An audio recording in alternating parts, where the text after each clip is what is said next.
Planning Commission, and we're going to start our meeting like we do all our meetings with an invocation and a pledge of allegiance. I'll ask Albert to bless our meeting, and CJ, if you'll do the pledge, please. Bless our gracious Father, we bow for your presence. Thank you again for this opportunity for watching over us, blessing our community. We ask you to continue to bless our leadership and have us do the things you would have us to do for your glory and honor. In Christ's name we pray. Flag of the United States of America, and to the republic for which it stands, one nation, under God, indivisible, with liberty and justice for all.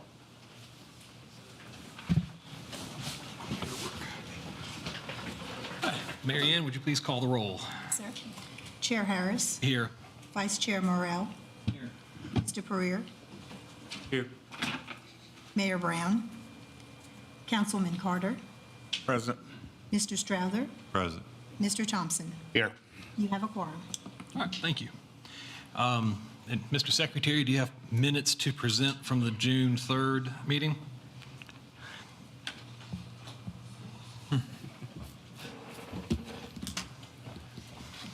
That's why you want to start. Yeah. Yep. Yes, I do. Yes, I do, Mr. Chair. I have minutes from the June 3rd, 2024 Planning Commission work session meeting and minutes from the June 24th 2024 Planning Commission meeting, and I make a motion that we approve without changes. Second. Got it. Motion by Secretary, a second by Albert for approval of the minutes from those two meetings without any changes. Does anyone have any additional comments? All right, seeing none, I'll call for the vote. All those in favor say yes. Opposed, no. All right, passes unanimously.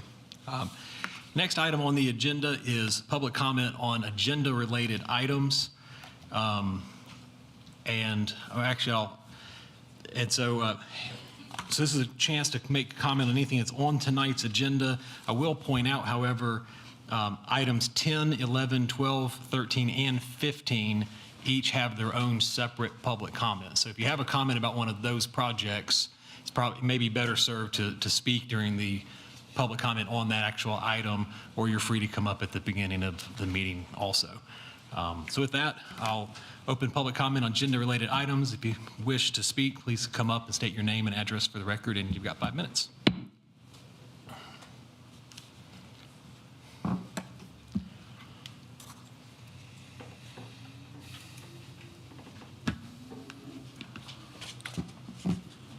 Hello. I didn't know what items 10, 11, or whatever were, so I just thought I'd get it over with now. My name is Stephanie Hines, H-Y-N-E-S. I live at 350 Madeira Place in Gallatin. My concern is that I saw the zoning signs in my neighborhood, and there's a proposed 55-plus residential facility that's supposed to be built on open land with 45 at least units, with a medical facility, and you're going to take up across the street area as well near the movie theater. I don't know why we need another 55-plus facility within a 3-mile radius when there's already at least 3 or 4 in that little area. That'd be like building another bank when there's already 4 within 2-mile radius. My other concern is that there's going to be congestion of traffic. There's that traffic circle, which became a money pit, basically, because construction trucks would hit it, so now they bulldozed that. They're supposed to put grass in there. Roads cannot handle more heavy trucks. There's already, dips on the side, and they have to do reconstruction in front of townhomes right there on Greenlee in the corner of Madeira. And then there's the wildlife. People complain about the deer in their backyard. Well, if you destroy and build this property in that open space, where are the deer, the fox, the turkeys, and rabbits and birds supposed to go? Plus, you're getting rid of more greenery. I don't really understand bulldozing everything when there's more open property in the city of Gallatin. And I don't know whether or not my voice is going to make a difference if people say no. Just wondering who's kind of making money on this. And, if people get to vote on this, that would be better. And it just, that's why we moved in that area, the knoll of that area is because it's quiet, it's convenient, and without all the extra hubbub of things. Maybe something like this is supposed to be in Davidson County, not Sumner.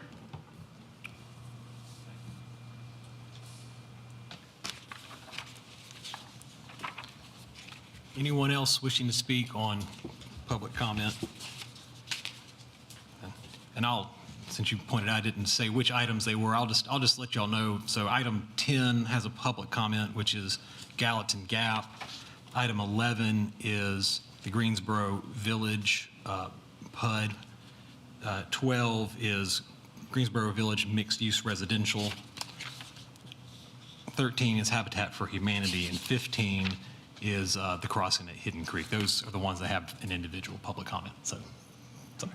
Yes, ma'am. Like her, I don't have an agenda, so I don't know the numbers. And like her, I'm also speaking to the same area. We live in the neighborhood, and we're just concerned about the wildlife for sure, and then also just the charm of Gallatin also is just driving through and seeing spots of green. And I know we can't leave it all, but to leave some spots, and I just feel like we don't want to build up every spot, but also that the area in there just it's going to get really congested because of all the extra builds and the people.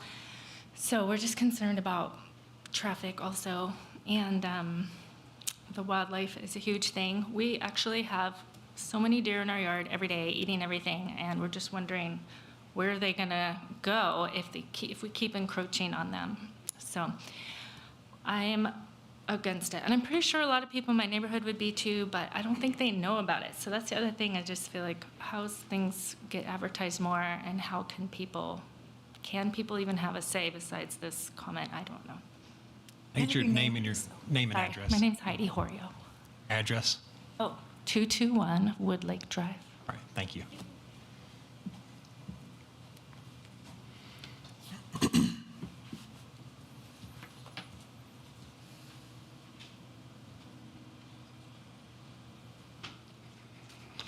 Pascal Jovens, 1335 Longolo Park. Mr. Chairman, Board, Planners. It's not directly linked to the agenda, but it's kind of linked to the agenda. We just had the ZOCO meetings were actually great, and the meeting I was absent. I watched it on video, and it's actually even better because when you're not in a room, you have tendency to be a little more attentive of what people say. And Chairman, you made a comment about reworking the plan Gallatin because of spaces were not really adequate, like the Longolo Pike corridor was actually suburban, but should not be suburban. So my question is, when are you guys going to look at that and propose changes for that before it's too late to change it? So that was my comment for tonight. I know it's not direct, but it's kind of linked because everything who comes in front of you is talking about Plan Gallatin. So I would appreciate if you guys could come with something because that's what you said. So I appreciate that. In particular on the Longolo Park corridor, where we say that's more suited for big lots, single family, instead of the suburban. So that will probably have to go back to a rural character area to be able to achieve that goal. So if you can look at it, put it on the agenda sometime and get something done, that would be great. Mr. Vance.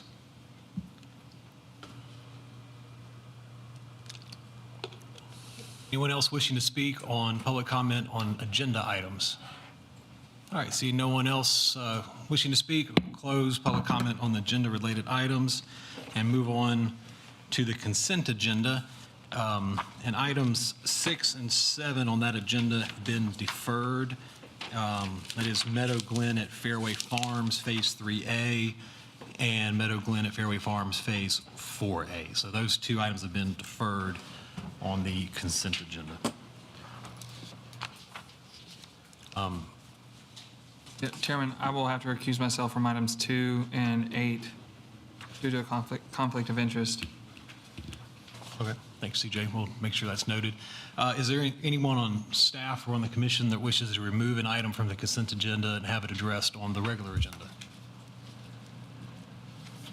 All right, see no one asking to remove anything. I'll make a motion to approve the consent agenda with the recusal on those two items by CJ.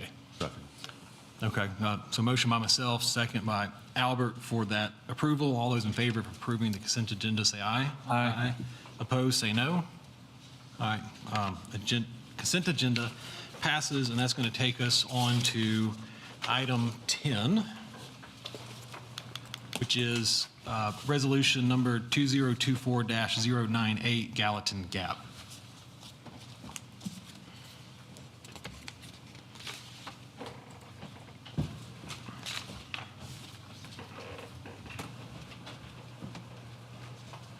Thank you.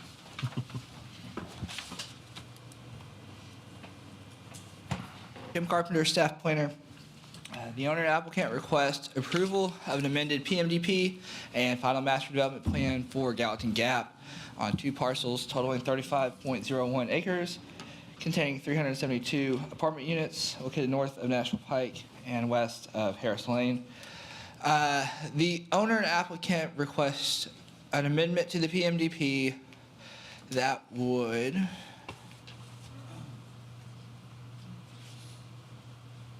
remove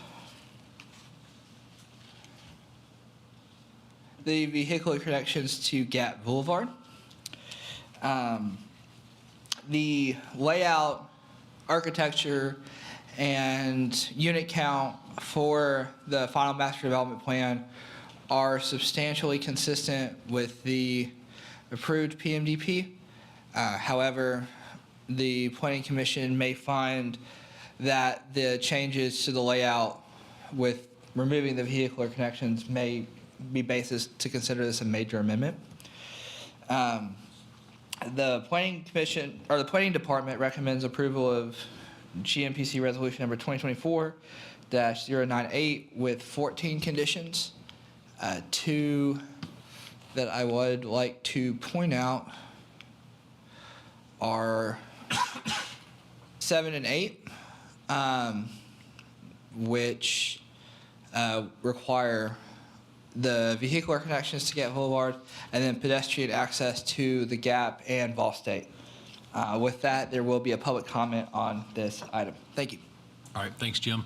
At this time, I'll open public comment on resolution number 2024-098.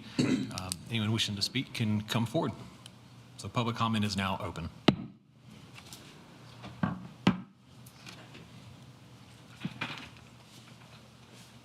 All right, seeing no one wishing to speak, we'll close public comment. Oh, certainly, come on up. Please. Stephanie Hines, 350 Madeira Place, Gallatin, H-Y-N-E-S.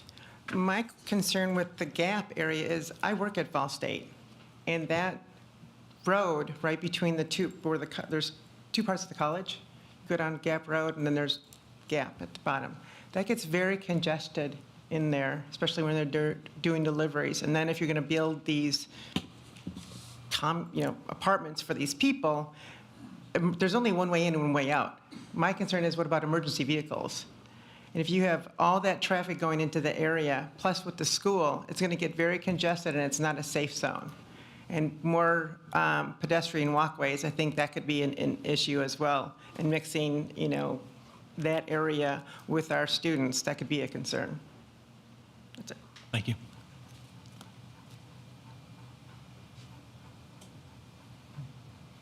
All right, anyone else wishing to speak? Okay, well, public comment on item 10 is now closed, and we'll hear from the applicant. Good evening. John Richard Patterson, Kimley Horn, 4031 Aspen Grove Drive, Franklin. So yes, like Jim said, we would like to ultimately strike condition number 6 and 7, which is the vehicular connection and the sidewalk connection to Vol State through the Gap Boulevard property. It's private property. As stated, we don't think it's right to route pedestrians through private property, especially between a fence line, a security fencing and a tree line, especially when it's dark out. And then alter number 8 to state that we would provide pedestrian access to the GAP facility so that the workers who are living in the facility can access by foot and not have to drive. And then, but then alter it to state that we would make a connection to the Miracle Ford property with our greenway, which has a sidewalk which touches the Vol State property, which is portion of the Vol State property is currently undergoing a greenway improvement right now across the main campus, and then discussions with engineering staff eventually in the future they would seek greenway funding across the eastern portion of Vol State and then redo the Miracle Ford sidewalk, which routes into their property.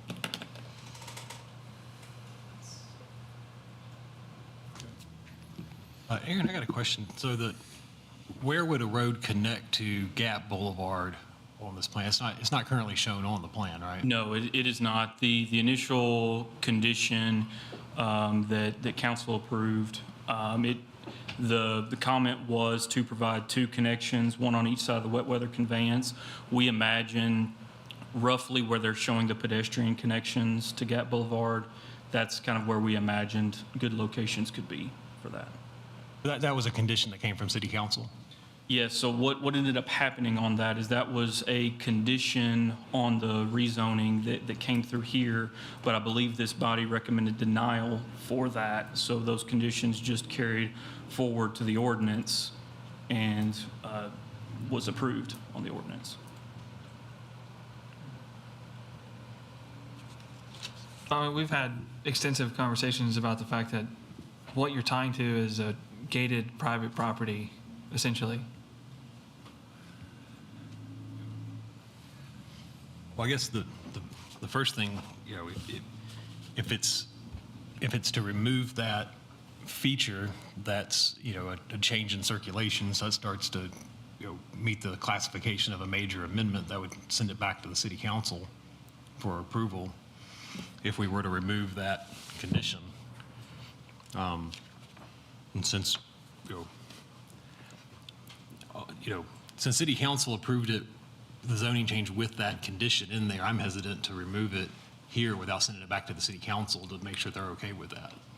Now, I would mention the condition. It's got 2 parts to it. I'll go ahead and read it. Yep. It says, provide 2 vehicular connections to Gap Boulevard, one on each side of the wet weather conveyance.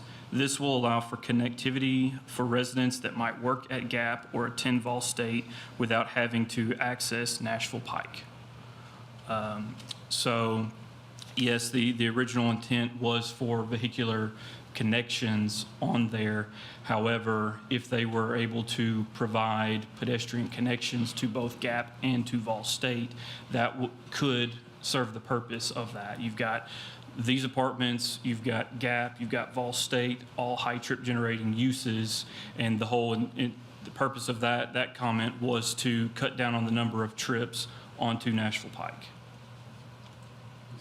I just need clarification. I've been trying to look for there was one page up here that had the larger map with the surrounding, that's what I needed right there.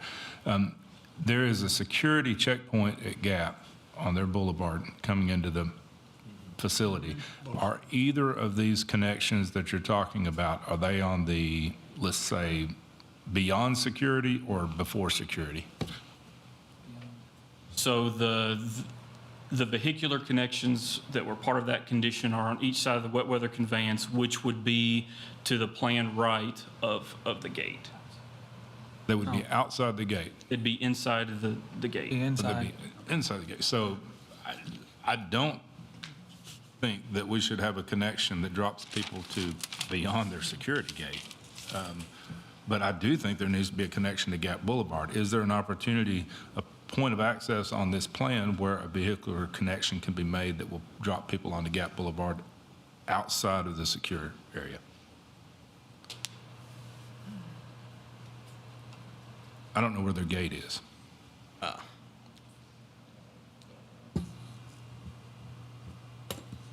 So The gate is right there. Well, that answers that. So you can't access public right away from our site. I want to just chime in here. Andrew Steffens, 929 Gale Lane, on the development team for the project. You guys have seen me before.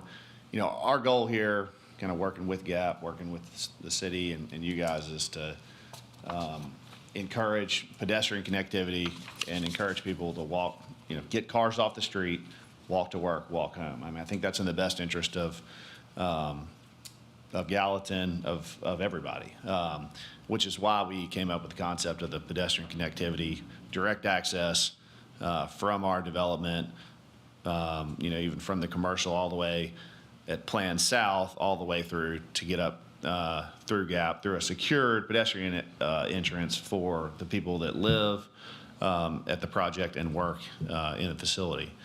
So I just want to like stress that as we're talking about vehicular connection, pedestrian connection, you know, we want to get cars off the street just with sensible development and growth. I'll also point out there is an access right there onto Harris Lane if somebody is, you know, disabled or, you know, has some kind of condition where they need to drive to work, they can pull right out, hook a left, and they can come right in. But again, we want as developers, and I think GAP wants as the current landowner and adjacent property owner and partner in this with us, is for people to walk to work. And I'll just reiterate, you know, GAP is a secure facility. They don't want us to, you know, they don't want cars coming and going through their site without a secured entrance. I just want to make sure I understand that clearly. This is not just a one ingress egress. You have a secondary ingress egress off of Harris Lane that can be used for this development. That's right. The flag stick right there is our additional vehicular entrance. That's not an emergency access. That's a standard access. Correct. Pull in and out. Well, I certainly don't believe that we need to put a vehicular access into GAP's secure internal area, but I also agree with what Mr. Harris said. If that's a change, if that's what council had in their resolution, this needs to go back to council so that they understand that. Yeah. I'll say, you know, without having the details, this has been discussed. I think it did come up at council, you know, understand protocol and process. But this has certainly been on everybody's radar for a long time, and all along we have addressed the fact that we can't put a driveway into a private secured facility. So if there's any kind of exception that can be made to help us stay on track, that surely would be helpful. This has been, we've been kind of round and round and round, and was surprised to see it as a condition on the plan.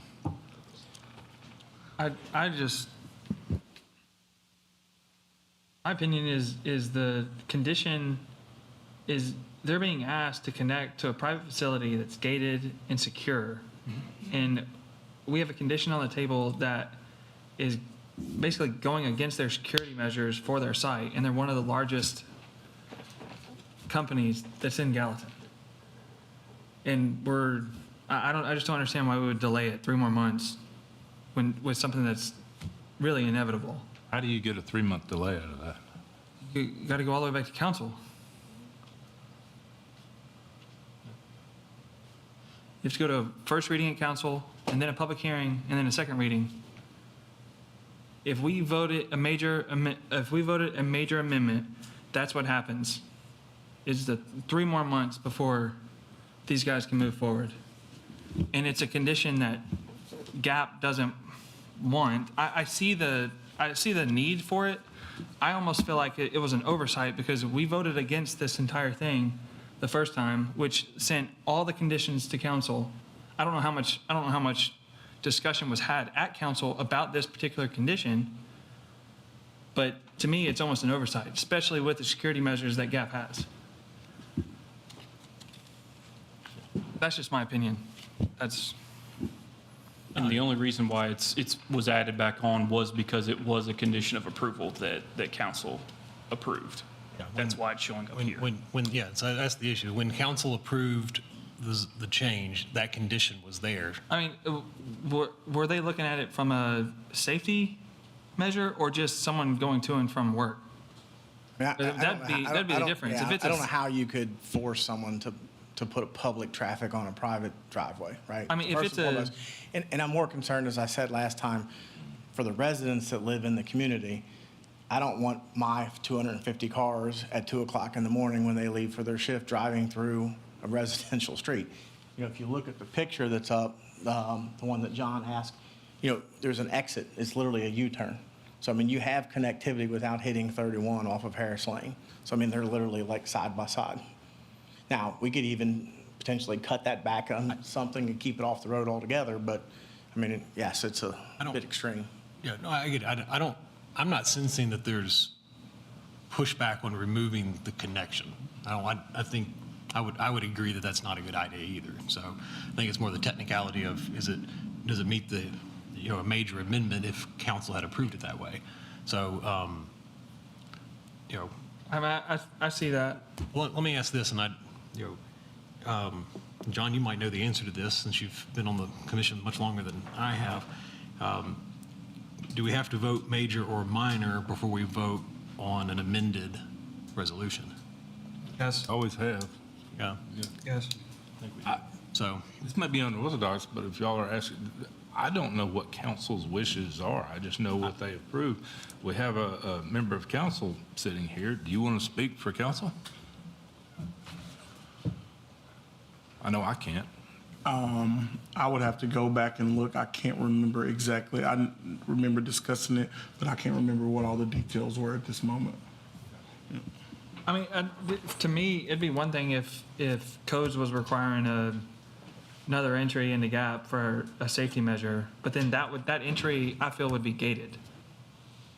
And it would not be a vehicular access for people living there to Right. get in and out of the facility. yeah. Well, again, I don't have a problem removing, Right, yeah, I understand. I don't have a where you're problem coming striking, condition number 7 from the, I can tell you, certainly it was discussed. We as developers said we would study it, at which point we entered into discussion with GAP about this, at which point they said, no thanks, we don't want to, create an opening in our secured facility. That was relayed to, I think everybody that we knew to relay it to at Gallatin. We wanted it off the conditions, and, I guess here we are still talking about it. So I'd ask that it be, a minor amendment or a minor change instead of a major change. So, I mean, it seems obviously administrative and technical here, but, like CJ said, we can't afford a 90-day delay at this point. We're, kind of so far into this, and we have contractual obligations with our seller.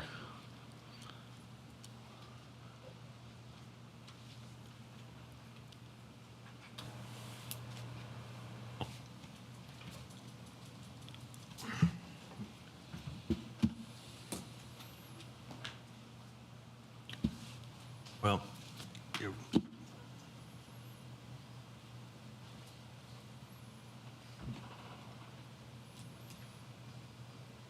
well, I tell you what, I'll make an attempt at a motion, because I do think it's going to change the circulation from what was approved by council. So I'm going to make a motion that it be a major amendment, but only because I intend to turn around and make the next motion to approve it striking condition number 7, which would remove the access requirement. So that's my rationale for asking that it be a major amendment. So there's a chance to go back to council so they can be sure that, what they approved is what, that if they're okay removing it, that they get the say in that, since they had that as a condition when they did their approvals. So I'll make the motion that it be a major amendment for that reason.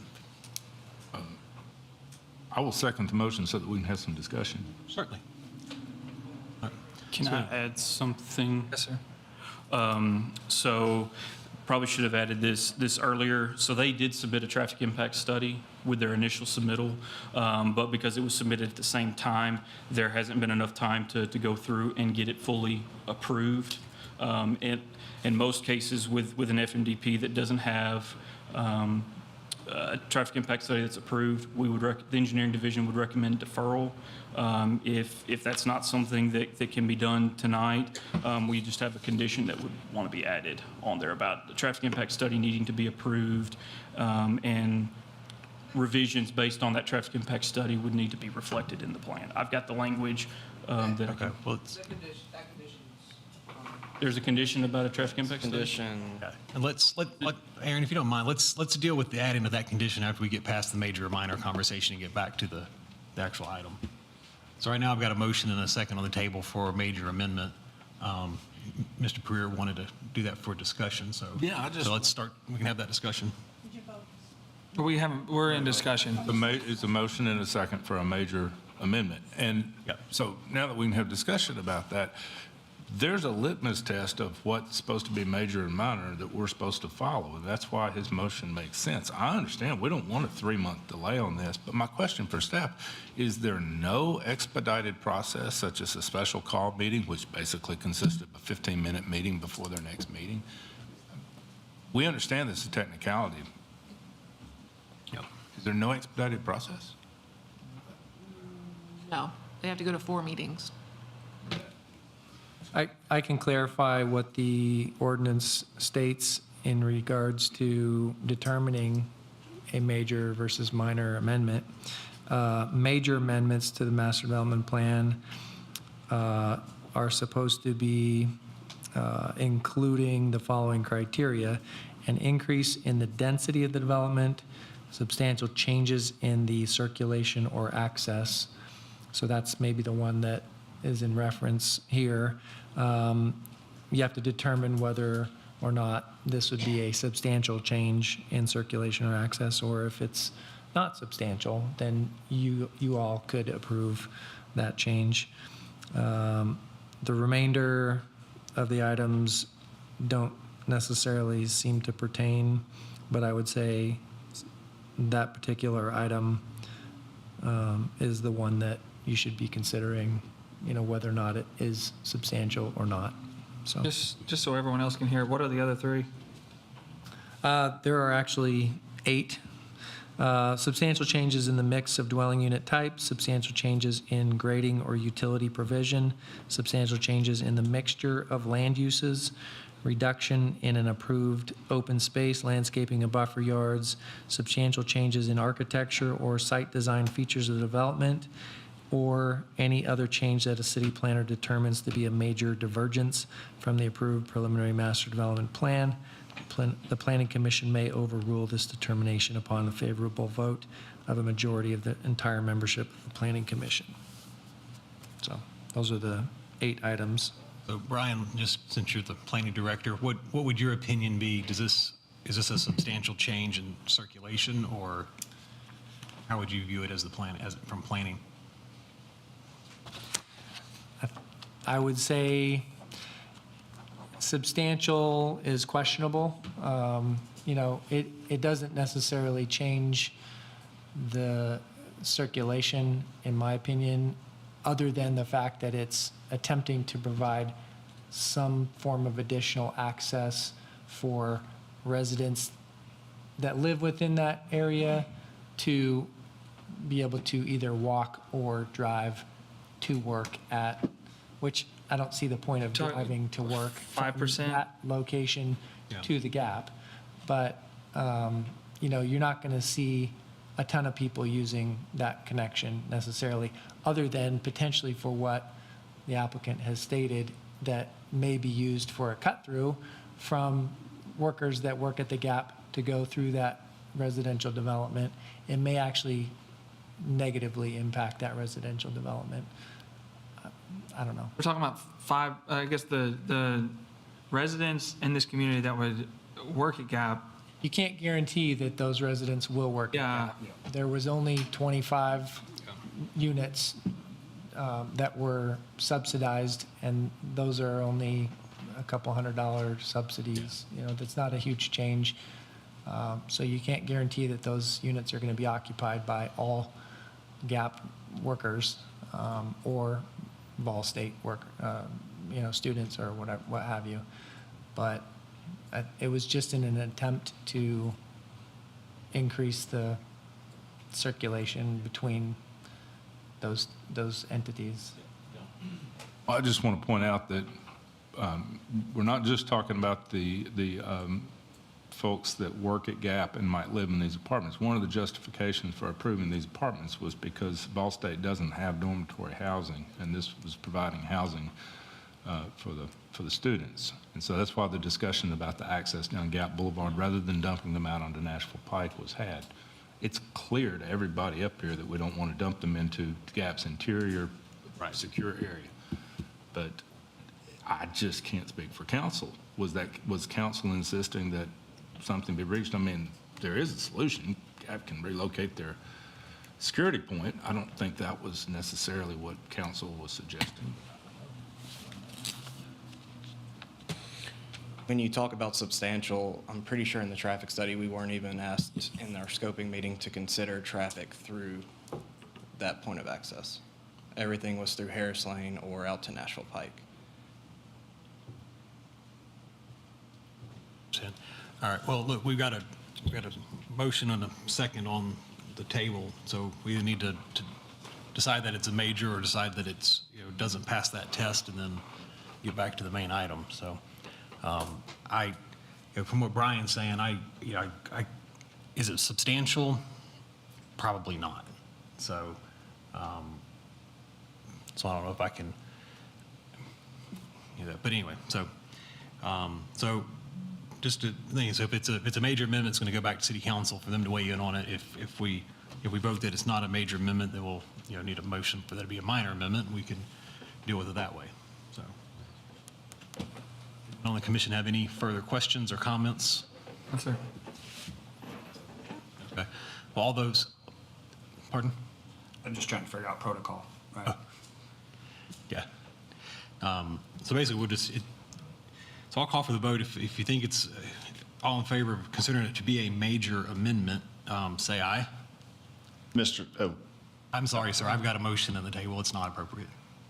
So, and I'll vote, aye, since it was my motion, that it'd be a major amendment. I'm sorry, what'd you say? No, I said I voted in favor, for it to be a major amendment. I think it should be a major. Okay. So all in favor of it being a major, say aye. Reluctantly, I say aye. Okay. So 3 ayes. All those opposed, say no. No.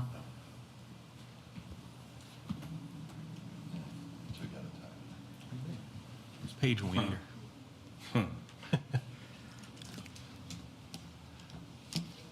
It's tied, it fails. Yeah. So it's tied, so it doesn't pass because it was tied. Correct. Okay, so. Motion that it's a minor amendment. Okay, so now I have a motion that it be a minor amendment. I have a second for it being a minor amendment.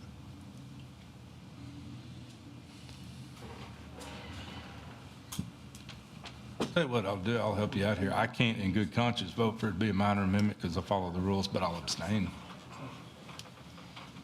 Okay. I have a question. I know we can't ask for deferral, but if they were to ask for deferral, could we meet with council and discuss it and bring it back in next month's meeting? That way they don't have to wait 90 days. Is that a question that, so, I think planning commission needs to make a determination first, Yep. if it's major or minor. Okay. I think that'd be the appropriate course of action according to what the ordinance says. okay. So, all right, well, I got a motion for it to be a minor amendment. I don't have a second.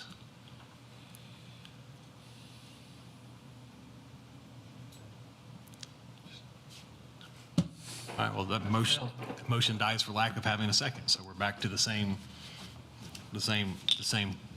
point. So do you guys have anything else you want to add? I don't have a motion on the table. It's okay. I just would, and you had a comment you wanted to make, so I want to give you that opportunity. Yeah, sorry, apologies for that. That's okay. I just wanted to go back, I guess, Mr. Rose, when you were reading the major points at the end, can you read that last several sentences? Closed it. Yes, I saw you close it. I almost said something, but spoke out of turn. Apologies. That's it.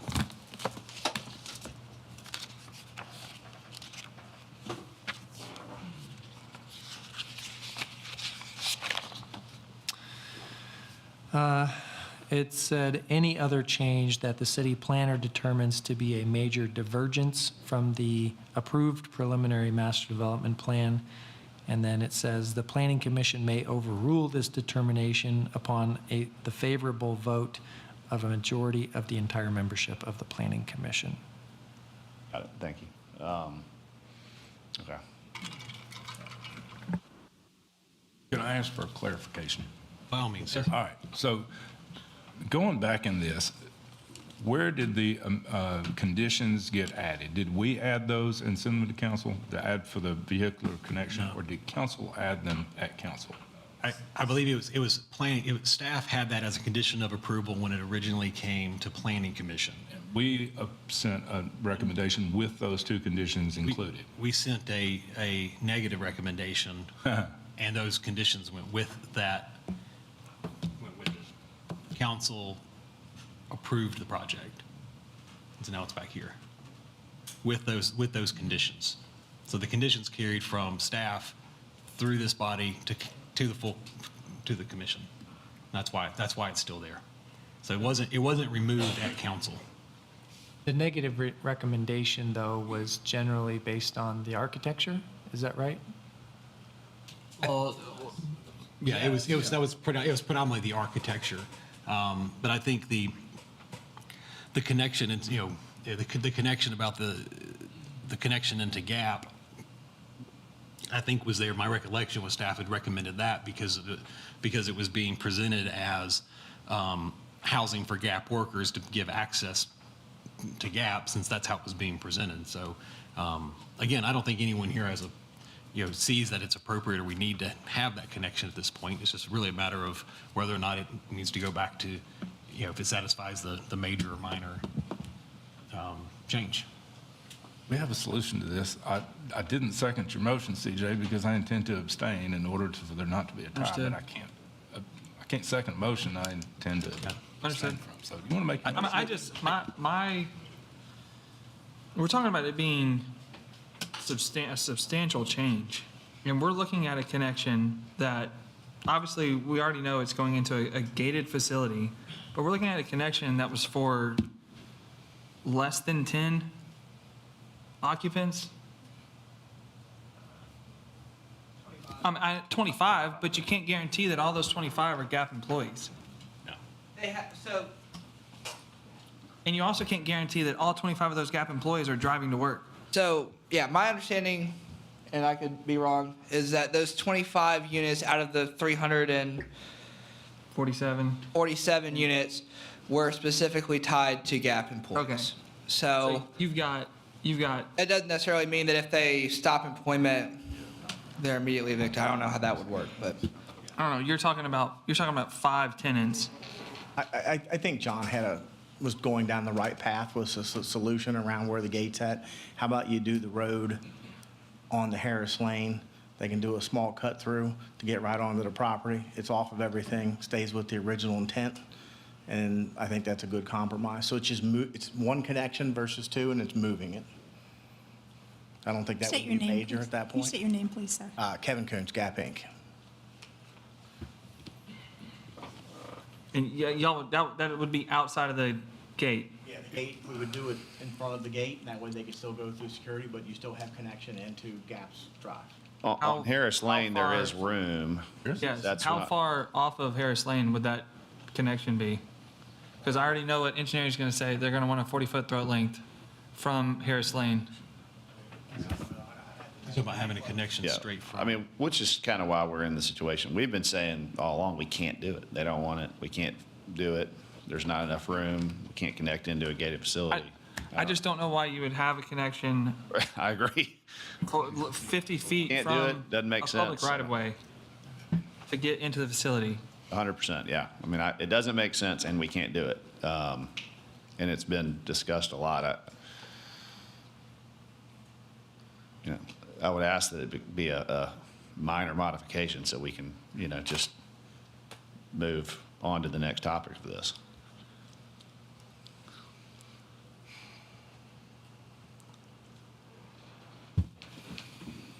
I don't see that there being any different result because we can't do it anyway.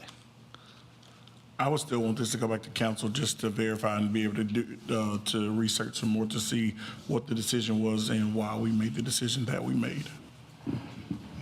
Based on your clarification, the council kept it in there. Yeah, that's, I think, that's, yeah, I think that goes over. I don't want to send this back to council, but I don't know that, because you're talking about removing, it was approved by council to have 2 vehicular connections to Cat Boulevard made. It wasn't even one, it wasn't a secondary, it wasn't it was for 2 full connections is how it was approved, so. Let me just ask the applicant, when you were before council, those 2 conditions were carried forward, they were carried on the, did y'all point those out to council and ask them to please remove those conditions at that time? Because We did. You did? Yes. You pointed it out to them and they didn't remove the 2 conditions. I know it was discussed, and at the point when we came before council, we told them we had talked to GAP about it, and they were not going to allow it. So it seems like, yeah, I mean, I don't. I hate the delay for you, but if council was aware of those 2 conditions, you brought it up to them, and they still didn't remove them, I feel like that needs to go back to them to make that decision, because they've obviously looked at it and were aware of it one time. And I hate the delay. I do too, but that's why I don't like it, but I'll restate my motion to be a major amendment for that reason. And I second it. Sasha? Sasha Alexander, Assistant City Attorney. If you're going to make an amendment to make this a major amendment, then you need to use the terms of the ordinance regarding major amendments. So if you think that there's a circulation, it substantially changes circulation, and that's the purpose for you making that amendment, not because City Council did not remove it. So if you're deciding whether this is a major or minor, follow the ordinance that Brian provided with you all and make that decision. So if that is what you're saying, then say that versus we want to take it back to City Council because they made the decision to leave this in there, because that's not what you're supposed to do. Right, no, I understand. I mean, it's. Yeah, just but please state it using that ordinance, not we want to send it back because we want City Council to have a say on this. Because they approve all of these and you all decide whether it's minor or major based on the ordinance that Brian read to you guys, not because they had it. Okay, well then, help me with one other thing then. How do I make that part of the motion since it's not been removed from? To actually say, I believe it's a major amendment because of ordinance, and I believe it substantially changes the circulation. Yeah, if that's what you believe. But that only applies if when we vote on the actual item, we remove the condition for the access. As the way it's currently written, there's no change because it's still a condition of the approval. Correct, but you all have to decide whether what they're asking for is a major or minor amendment. Got it. Okay, what they're And asking. that's all you're deciding right now at this moment, whether what they're asking for is a major or minor amendment. And you look at those conditions or requirements to decide whether major or minor. If it does not meet those conditions, then you And they're asking for the condition to be removed. That's part of their ask. Gotcha. Okay, that makes sense. I'm with you now. So it goes back to the thing. So we just, so the motion is it's a major amendment because to remove 2 connections to Gap Boulevard would be a significant change in the circulation of the project. Having 2 additional access points would be a change in the circulation. So that's the motion. So It's already been seconded. it's been seconded. So all those in favor of being a major amendment because of the change of circulation, if those 2 access points are removed, say aye.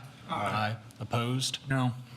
Okay. So 4 noes, 1 no. So now we can go on to the item itself, and I'll make the motion to approve with staff's 14 conditions of approval, however, removing condition number 7, which is provide 2 vehicular connections to Gap Boulevard, 1 on each side of the wet weather conveyance. I think there was another condition that they wanted to adjust as well. Yeah, I can clarify. We talked about removing or adjusting the wording of 6, removing 7, and then adjusting the wording of 8 to tie pedestrian access to Gap facility and to Miracle Ford connecting our greenway, which has a sidewalk which carries to Vol State property. So, I got to see those conditions. all right, go ahead, John. I see, yeah. So condition 8's pedestrian access across the GAP facility is the same problem, right? You can't- No, they're fine We're with pedestrian providing access. pedestrian access to the GAP facility. It'll be gated pedestrian access. There's topography, which is another reason for not vehicular connection, but we have 2 access points, one on each side of the conveyance up to GAP. And then there's a condition to extend the greenway to Vol State, but there's an existing sidewalk along Miracle Ford that we're tying into. And so we're requesting that it be adjusted to state tie into Miracle Ford.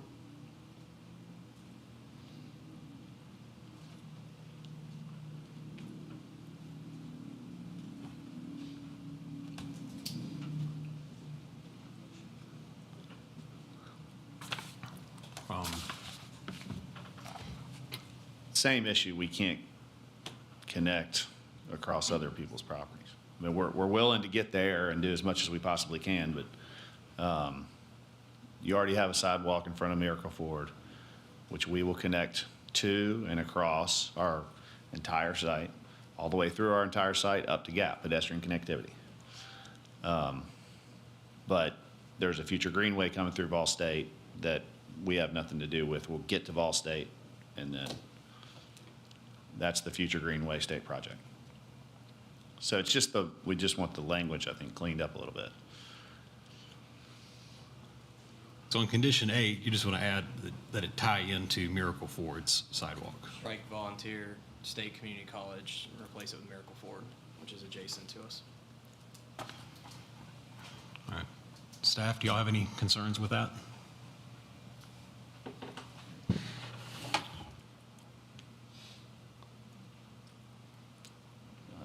No? Okay. When's the greenway projected to be done? Do you know? 5+ years. Currently, the stretch of Greenway Trail that will go from on the east side of Gap Boulevard up to Miracle Ford, that's a future project. It's just conceptual. Currently, there's no funding, there's no grant that's been applied for now. So the way that it shows here, there wouldn't be any direct connection to Vol State via pedestrian paths. I will say that that Vol State has worked well with the city on getting a grant that connects Gap Boulevard to their main entrance across from Greensboro. So I do think it is something that could be done, that they'd be willing to do, especially if some of their students were to live in these apartments. So that is. What's your anticipated completion date? Well, now that we're going to be delayed, it's hard to say.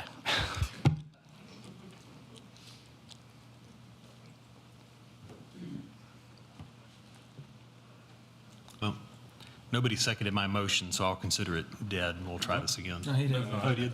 Well, but I seconded it, but then she asked you to clarify it, so you were going to clarify the motion, because your motion only altered condition number 6, I believe? 7. 7, that's right. Yeah. So I was asking if you wanted a chance to modify your motion to adjust any of the other conditions. Okay, yeah, so I'll modify the motion to change the wording of condition 8 to remove the reference to Volunteer State Community College and add that it provide pedestrian access to the Miracle Ford site. Number 6 is pretty much it's the same comment, just 6 and 7, or 6 and 8, excuse me. Are pretty much the same comment. I mean, 6 is provide more graphical information on how a sidewalk on the west of the property would tie into an existing greenway in Volunteer State Community College. So that comment was made. There were 2 tie-in points that we thought would be good locations if they tied in pedestrian network to Vol State. It's across the street from the baseball field on Gap Boulevard. Do you have the pointer? somewhere right in there is where a sidewalk network begins, and it goes down to the access into Vol State there, and then obviously the connection from the west side of Miracle Ford up to Gap Boulevard. Both of those options would have been ways that sidewalk network could have been extended to connect to Vol State. Well, I think the issue, though, because it might help you. Yeah, so sorry. It's okay. It is, we're asking them to clarify things that are outside of the property that they're actually developing. And I don't, you know what I'm saying? So, with that, so yeah, I'll add striking condition 6. And I will second your modified motion. So, all right, does everybody understand the motion? So just striking conditions 6 and 7, modifying condition 8, removing the reference to Volunteer State Community College, and just clarifying that the pedestrian access will tie into the Miracle Ford site. So, any further debate or conversation? Okay, all those in favor of the motion with staff's conditions of approval except for the modifications, say aye. Aye. Opposed? Aye. So passes with 1 no. So, all right.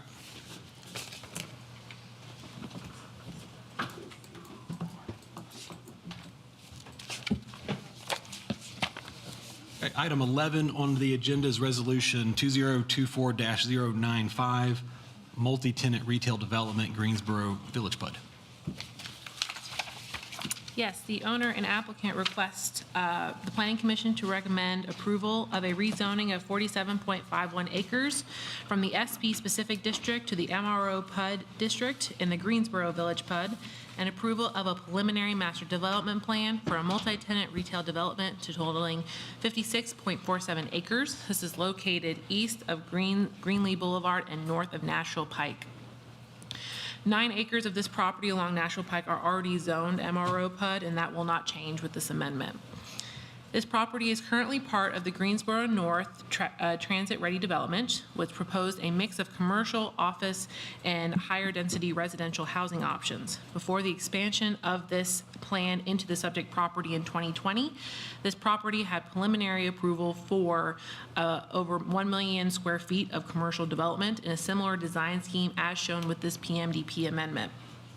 The applicant proposes to revert this property back to this original PUD zoning within the Greensboro Village PUD and establish commercial entitlements. The majority of this area is currently approved as part of the Village Center within the Greensboro TDR that would have permitted 12 to 20 units per acre with a variety of housing types. This amendment would remove those residential entitlements. Only commercial development is proposed. The development is split into 2 phases, 3 lots with 3 outparcels. Lot 1, Phase 1, includes the main anchor store and a parking. Lot 2, also within this phase, includes the retail shops with parking and stormwater areas. And Lot 3 is Phase 2 and is reserved for future commercial development. The engineering division has recommended that access points to Greenlee and Volunteer State Community College be investigated for Phase 2, which does not have a layout at this time. But there was an exhibit in your packet showing what could feasibly work there. There will also be a greenway along Nashville Pike going up Greenlee Boulevard for a portion of this property, as is consistent with our comp plan.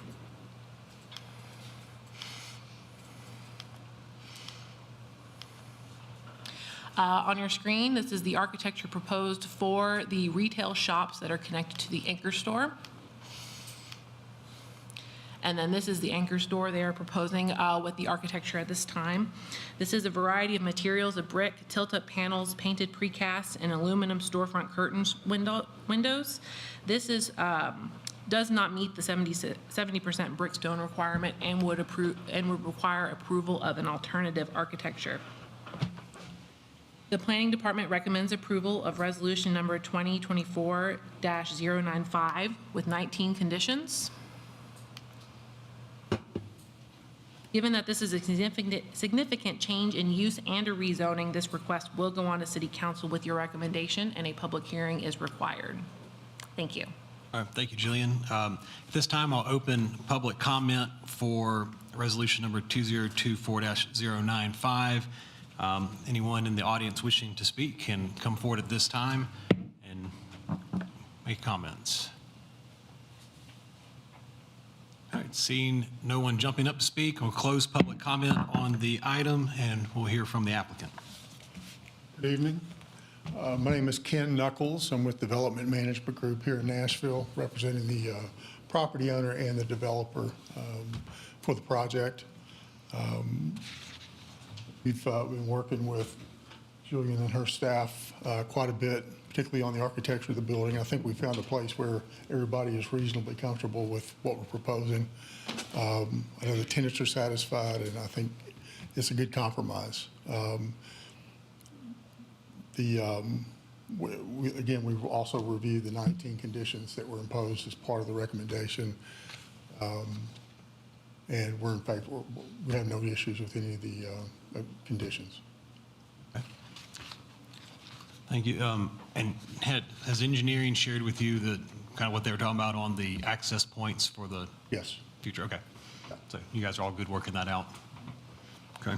That'll show up in some sort of format on the revised or final, well, the revised preliminary plan. Well, I'll just, my comment I'll have is that I like the updated architecture. It's a good looking building. So appreciate you guys working with staff on that. For approval with the 19 conditions. Okay, got a motion from Albert for approval with staff's conditions. 19 conditions, and a second by CJ. I think this one's pretty straightforward. It's a good project. So any other comments or debate?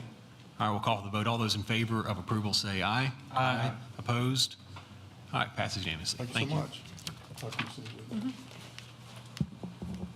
Okay, item 12 is resolution 2024-099, Greensboro Village Mixed Residential, Greensboro Village PUD.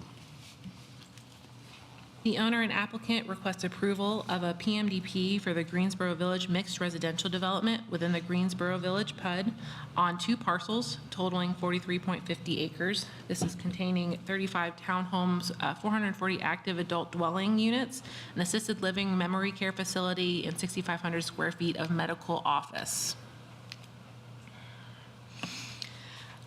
This development is designed to be an age-restricted 55 and above community with a variety of amenities such as walking trails, open space with close proximity to retail shops, a grocery store, coffee shops, and other medical services. This request would be considered a significant amendment to the Greensboro Village PUD, as it does increase the allotment of residential units and the type that are proposed. With the Knoll development, including 211 units, only 135 residential units remain for this portion of the Greensboro Village PUD, according to a city council ordinance in 2015, which moved the now Edison apartments from the site to north of Nashville Pike.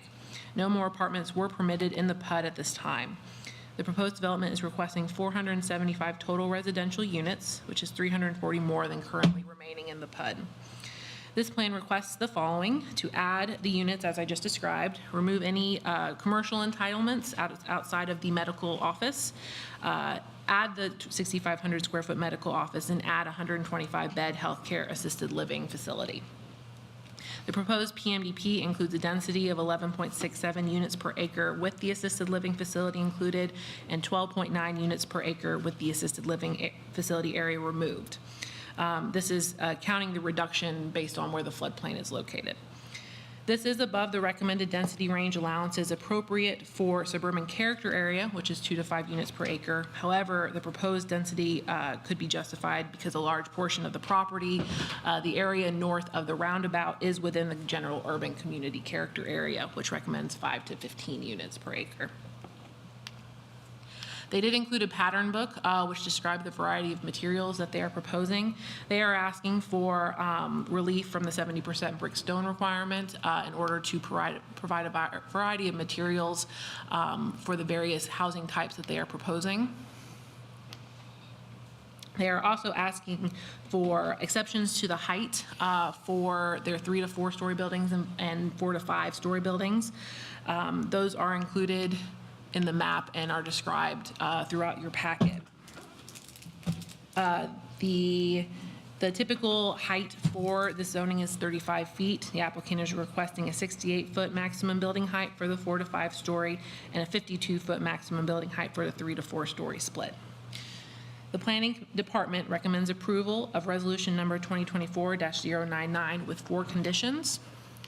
Given that this is a significant increase in density and a significant change to the PUD, this request will go to City Council with your recommendation, and a public hearing is required.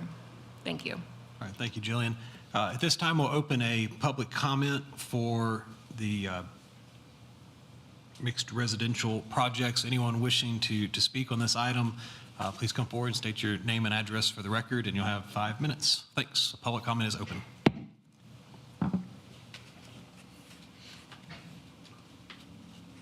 Hi, good evening. I'm Russell Marino. I live on 1058 Jarman Lane. It's in the Fairview, Gracie Lake community. All right, I'm going to talk about 2 quick things. First, around the exceptions that were mentioned, as well as the buffer yards. First, around the character traits of the height recommendation or exception, from 35 to 68 or 52. These are 10 separate units that are going to be overlooking, if you guys are familiar with the course, hole number 12. And so that's going to be just very out of character for that particular area. And so I'd ask that to be taken into consideration. I'm aware that we're in the notes of the history around the reallocation of parcels that were done, which you also mentioned, from the apartments that are across the highway to that particular area. Again, it sits out of the normal character traits of the community that have been there, even with the addition of the knoll as well as the retreats. There are some, I guess, a lack of clarity on the urban versus the suburban aspect of this conversation that I would ask to be taken into consideration, again, to maintain the appropriate nature of the way the residences in that particular area are currently. All right. So around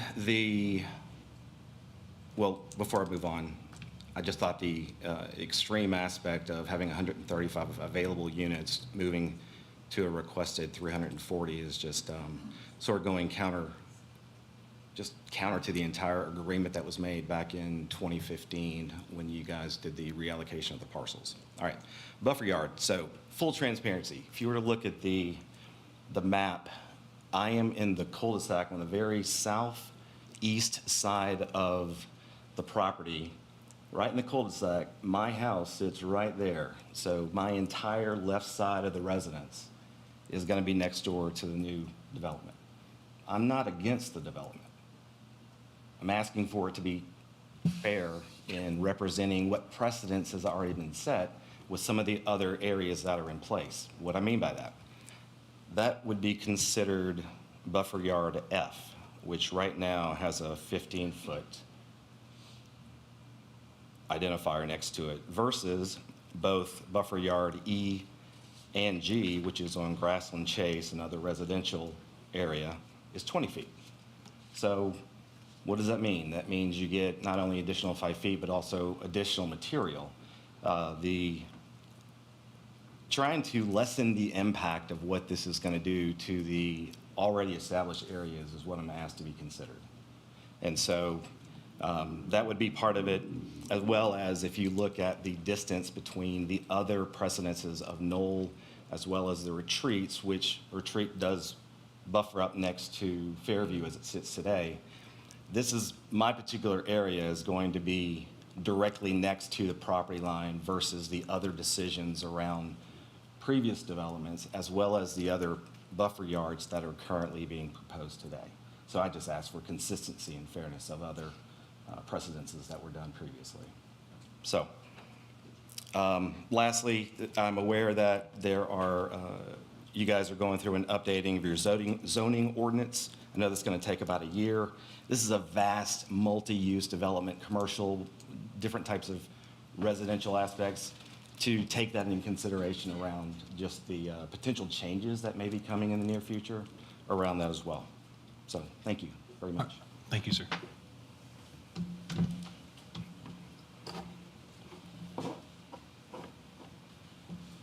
Anyone else wishing to speak to this item?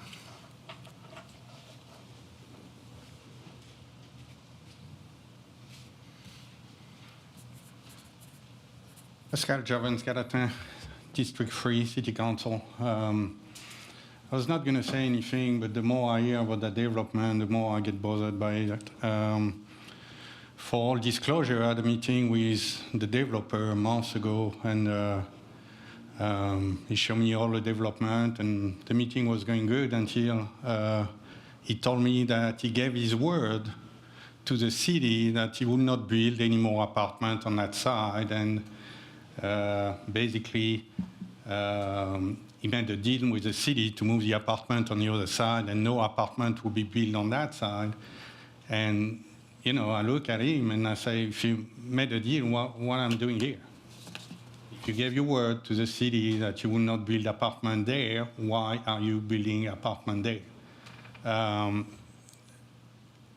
think we need to be consistent on what we do, okay? The excuse that things change is not an excuse. And again, if it's suburban, it's suburban. It's not identity. So why, if a deal was made with the city that no apartment will be built there, why are we wasting our time with that development? The developer should honor the deal he made with the city. If not, what's the point? What's going to come next? Thank you. Thank you. Okay, anyone else wishing to speak under public comment for this item? All right, seeing no one else, I'll close public comment on the item and ask for a representative of the applicant.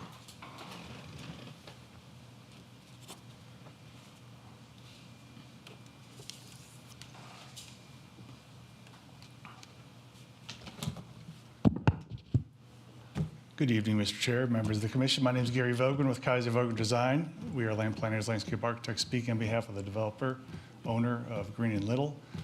We are in agreement with staff conditions, have worked with Jillian through the process, and have the submittal before you, and just respectfully request your approval. And we're happy to answer any questions you may have. Thank you. Do you have any questions for the applicant?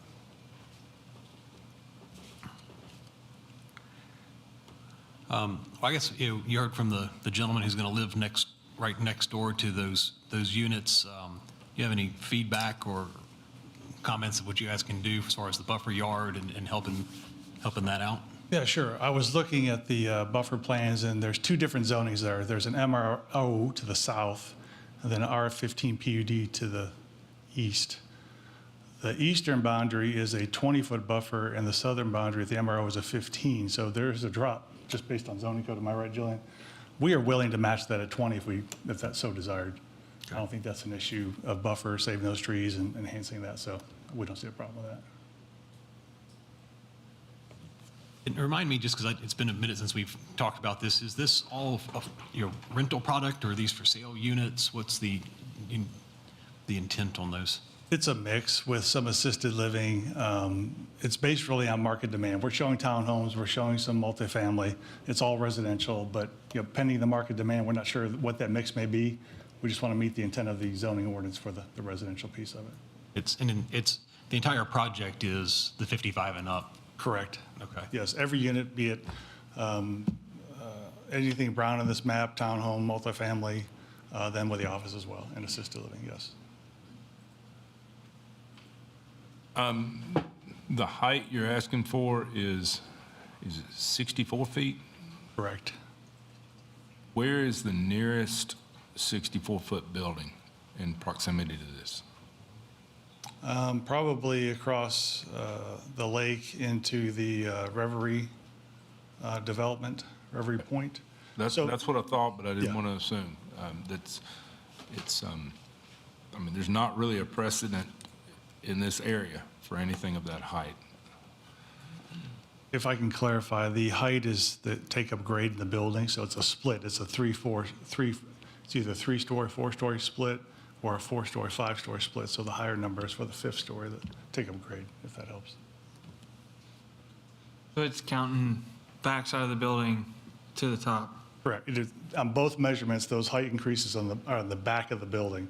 If it's a 4-story, it's a little bit higher than 35 feet. If it's a 5-story, you're asking for a little bit more height, but on the back of the building, yes. Did I hear correctly in the work session that these, I guess, taller buildings are going to be similar to what? Is that Correct. Foxland? Reverie, yeah. Justification for the height variance request based on the fact that part of this property fell into the urban community character description and part of it fell into the suburban? No, we was just trying to just show a different product type amongst the units mix. Okay. Somebody had said that, and maybe it was in staff's report, was that this area was split between the two community character areas. It is right at the roundabout. The northern portion is general urban, the southern portion is suburban. Northern portion of this, though, is the, for lack of a better, building number 2 and glasses. 2, 3, and 4 fall into the, what I call the red zone, the urban, Yes, and the remainder of the buildings don't. correct. I guess the question is the density of the areas further to the south that are in the suburban character area, does that not exceed the maximum number of units in suburban? I mean, the overall total is about a little over 12, I think 12 and a half units per acre for the overall total. Now, you do have, according to their plan, the townhomes in the rear, which would imply a lower density than the front, which has higher storied 3-story buildings. But you could say also along the waterfront, those are decently high-density buildings as well. Have we calculated the density of what's actually inside the suburban character area? Not just within the suburban, no.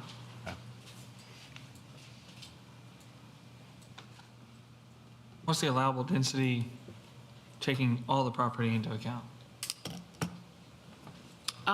So the zonings allow 14.52 units per acre or 5 units per acre, depending on which one you use. Just if you use like the straight zonings. So the density fits within the zoning that's already on the property? Yeah, I mean, it's in the PUD, so it's a little bit different, but if you did them straight zonings, they're within their unit counts for the straight zonings. Wait. I want to make sure I understand what you said. The area south of Greenway Boulevard, if you were to treat that as a separate area, I know we're not, we're treating that as one big project, but if you were to break it into 2 halves, the area south, which is buildings number 5 through 28, that would fit within the density allowed by zoning rights as it is? Not without amending to the PUD. That's why it's a little different. That's why. How's the condition that's placed on the property in 2015? Yeah, there's a lot of history to this PUD in this area. And right now, that from 2015, it said no more apartments, and had this area still had 135 units that they could do something with after the knoll was developed. Okay. Yeah. So they have the entitlement for 135 units? Yes, I believe so. Okay. Entitlement that was forfeited in an agreement in 2015. Yeah, that was the trade-off in order to get the Edison approved. The way I read, yeah. For how many units? 135, okay. I believe it still had 135, even after the Edison moved, but it couldn't be apartments. But it couldn't be apartments. That's what I believe the ordinance said. Okay. I had it as an attachment. Because the R6 and R15, those are residential, that whole back half is R6 and R15 PUD. You can't put commercial in that, so. Okay. But the intent was that someday it would be approximately 135 single-family homes is what Yeah, would so have gone. I think you could do condos, I think is how it read, but it Wouldn't be apartments. it wouldn't be apartments. I mean, Yeah, I don't have it in here, but. buildings 19 through 28, if those are similar to, those are condos, are they not? The ones in Foxland are condos. Yeah, I think the only, But buildings, I guess 3, 4, 6, 7, 8, and 9 would be the multifamily buildings that have frontage along Greenlee.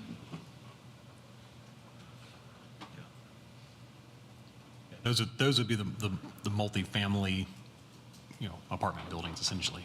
Is the first floor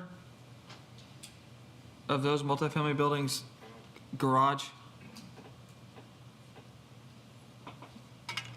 Gary? Oh, CJ? Is the first floor of the multifamily buildings, which I guess on the screen is 3, 4, 6, 7, 8, and 9? Correct, along. Garage. Yes, those have garages, podium column or garages. And then the ones along the back, 19 through 28 also have podium garages. The U-shaped building is they're just surface parked as well as the assisted living surface parked. So I guess in the multifamily buildings, the first floor is not taken up by units at all. Correct. Yeah, it's podium parking. Okay.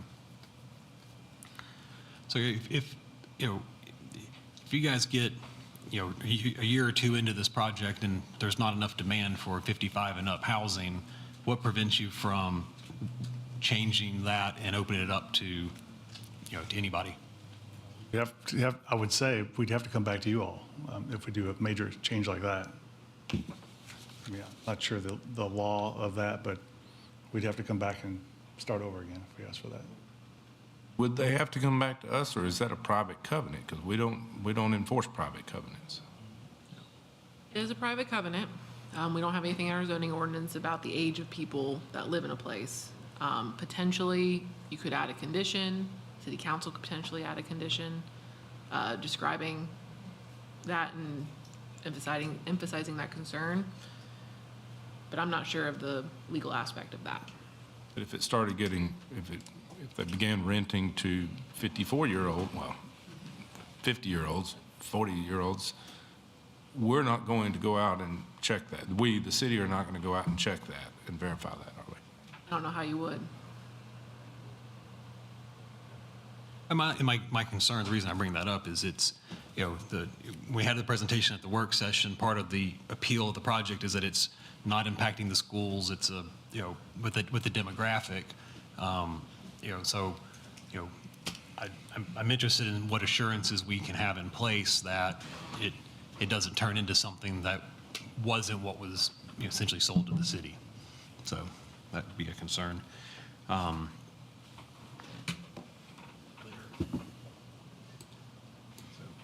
ahead, Eli. It's a condition of the approval, if I'm not mistaken. So, I mean, anything we do, we'd have to bring it back to you guys, or the city council, one of them. But it's a condition of the approval. I can't arbitrarily change horses in the middle of the stream, so, without your approval. All right, and you need to state your name for the record if you don't L.A. mind. Green, Gallatin. Thanks, Ellie. Okay. I'm okay. So, sorry, go ahead, man. No, go ahead. I was like, based on, Mr. Green just put on the public record that, if we have it as a condition of approval, he would not change it without coming back. So I'm okay based on that, having it as a condition of the approval. So, anyway, go ahead, CJ. What was your question?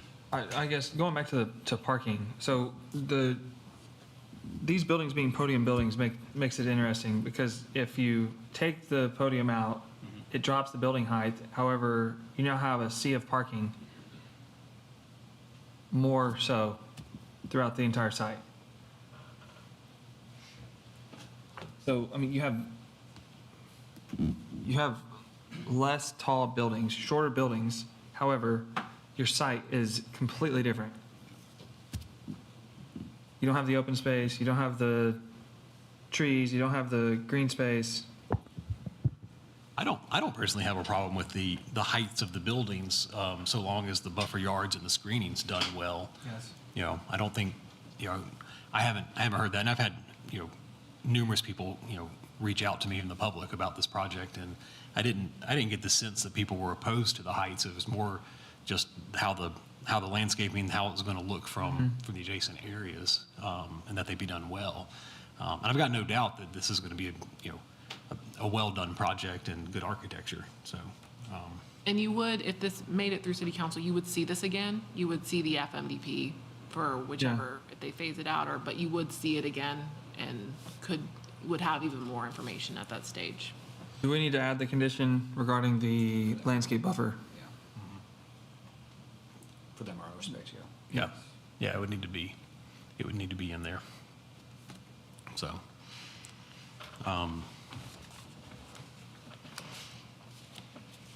Well, with the bottom floor being podium on these multifamily buildings, will there be access into the buildings from the sidewalk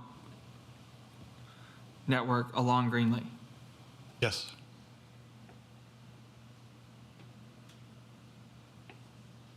Yeah, the buildings on Greenlee are 3 stories, so you have access along the front or through the back, through the podium elevator of some sort. That's right, because you're making an upgrade through the building. Yeah, Okay. the only grade is just to allow for the parking to be subterranean, basically. Yeah. No units, just easy access. And allow you to step the site Correct. Take easier. up grading, less minimize grading, all that about. Yep. Minimize walls. Okay.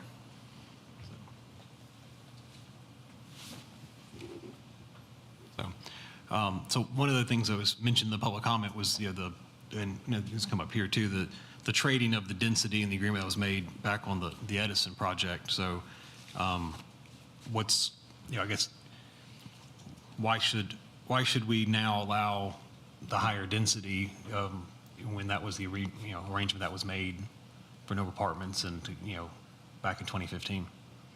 Well, the reason we wanted to make sure when we came to work with LA and his team was to create a transition of density from the general urban from Nashville Pike transition towards the east-southeast. So with that in mind, we wanted to keep the high density towards Nashville Pike, transition the townhomes adjacent to the residential, come in with an active adult, 55, reduces traffic, reduces schools, reduces parking, all those things that burden the city. So that was kind of that transition that we requested.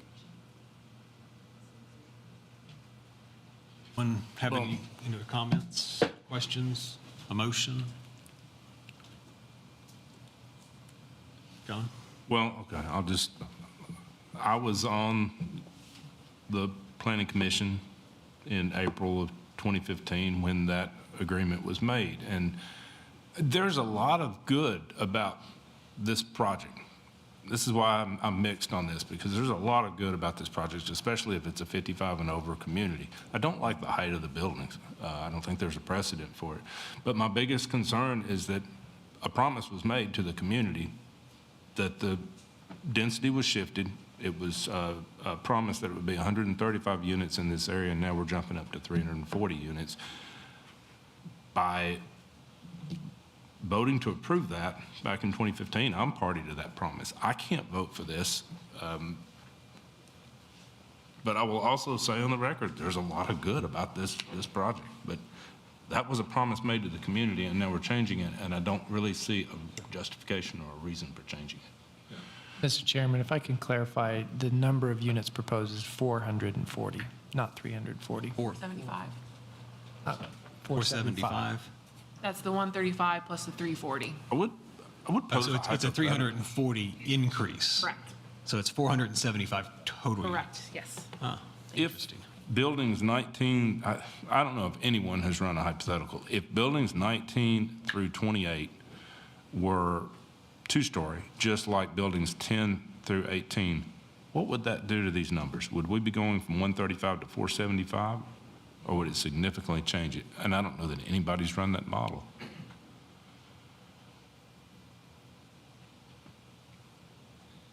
I can't. But there's what, in Foxland, there's 4 units per floor? There's 11 units per building from 19 through 27. 11 per building? Those. And how many per building on 10 through Glasses? I mean, those are townhomes. Those are all townhomes ranging from 3 to 4 units apiece. I think, John, so the buildings you're talking about, that would be like your, 19 through 28, that back row? Yeah. So, But you're you do not the putting a- speculative math? Can you do the, I can't. I'm assuming you're dropping it 2 to 3 units per building, if that. What? It would There's only drop it 11, to there's the- only 11 units per building. They're just like the the condo buildings in Foxland that sit on the lake.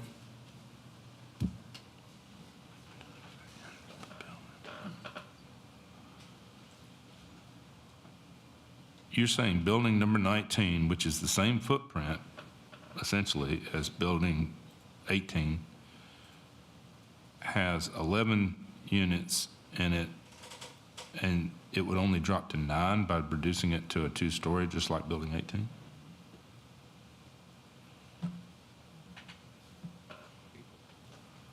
I think the easy math is it's not significantly moving the needle. Here's the thing, what's likely to happen, so just from my understanding, what's likely to happen is if you cut the height out of that building, and so right now it's 11 units. What's going to happen is you're going to cut the height, and they're going to figure out how to get 10 units in the building. The units are going to get smaller. That's just... Parking's going to shift outside. Parking's going to shift outside. Yep. You're going to have a seat. You're no longer going to have a podium building on the site. So you're going to lose the green space on the site plan. You're going to have smaller units.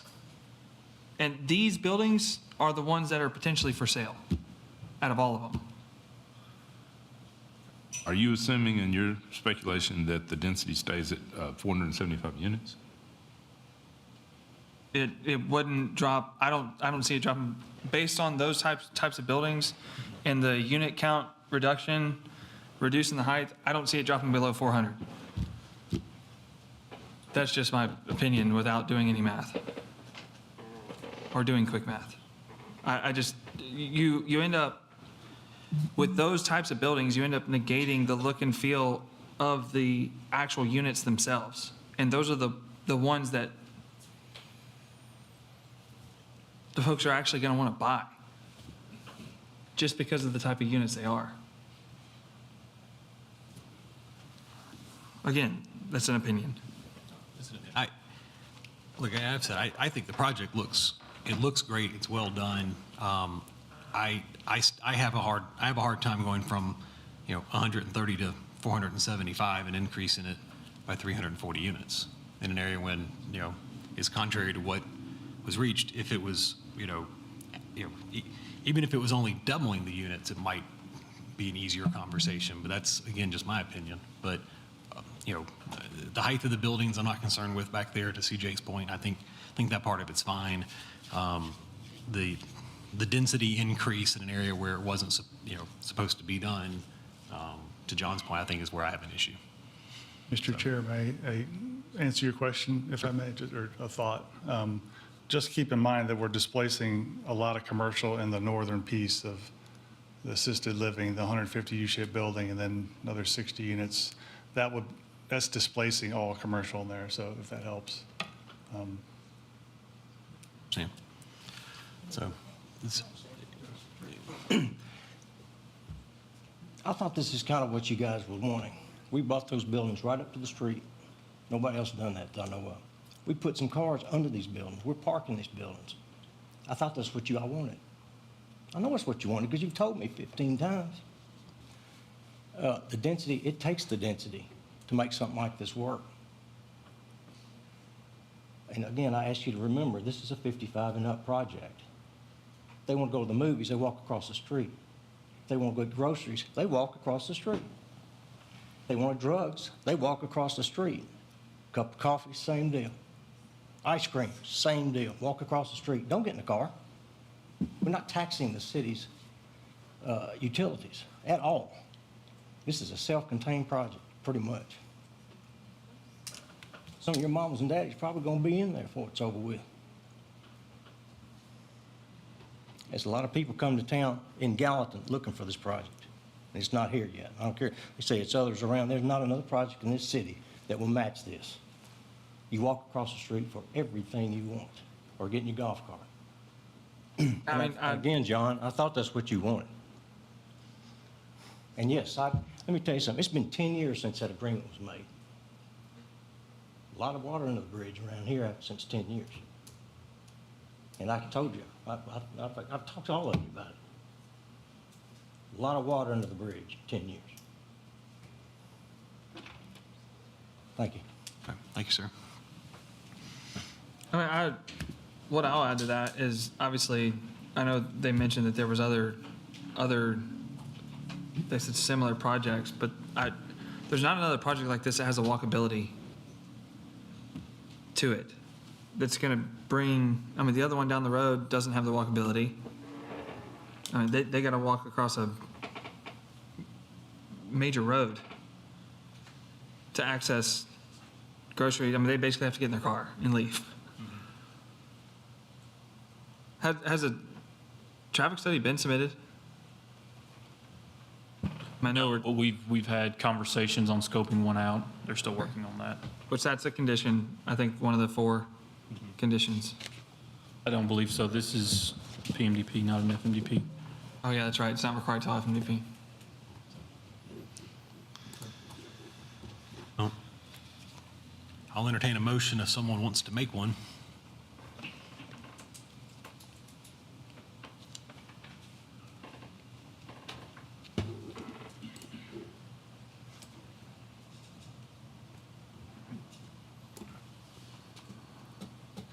I mean,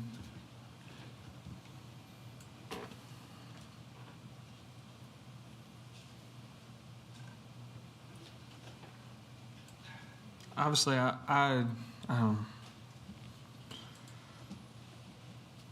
will make a motion to approve with staff comments. I'd like to add the buffer yard. Yes, sorry, I retract my motion. I would like to make a motion to approve with staff conditions, adding condition 5 to increase the buffer yard in the southeast corner from 15 feet to 20 feet along the MRO zoning. Okay. Do I hear a second?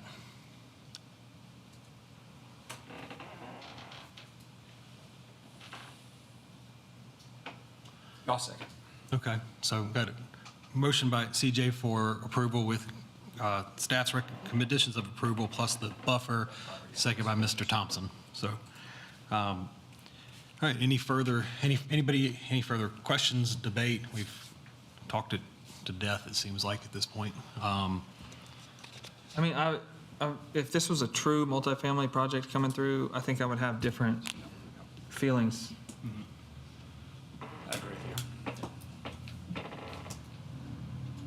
If there's no further conversation, I'll call for the vote. All those in favor of approval as amended, say aye. Aye. As opposed, say no. No. All right, that passes 4-2. Appreciate it. Thank you, gentlemen.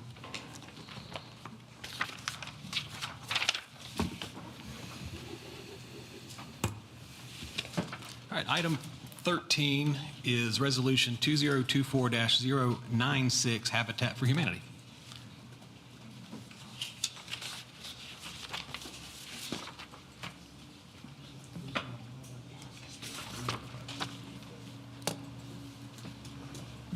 All right, well, the owner and applicant request approval to rezone one lot totaling .286 plus or minus acres from the R10 medium density residential zoning district to the R6 high density residential zoning district located south of West Eastland and east of Pafford Place at 571 West Eastland Avenue. With this application, property owner is only asking for a rezoning. Development or subdivision complying with rules and regulations will be required. And then for any residential single family with less than 20 units, only a final master development plan is required for R6. With that, the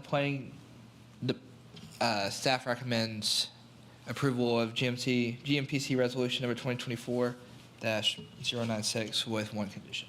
All right, thanks, Jim. And this item does come with a public comment. So if there's anyone in the audience wishing to speak on this item, please come forward and have your time. All right, seeing no one jumping out of their seats to speak, I'm going to close public comment on Resolution 24-096 and ask for a representative of the applicant.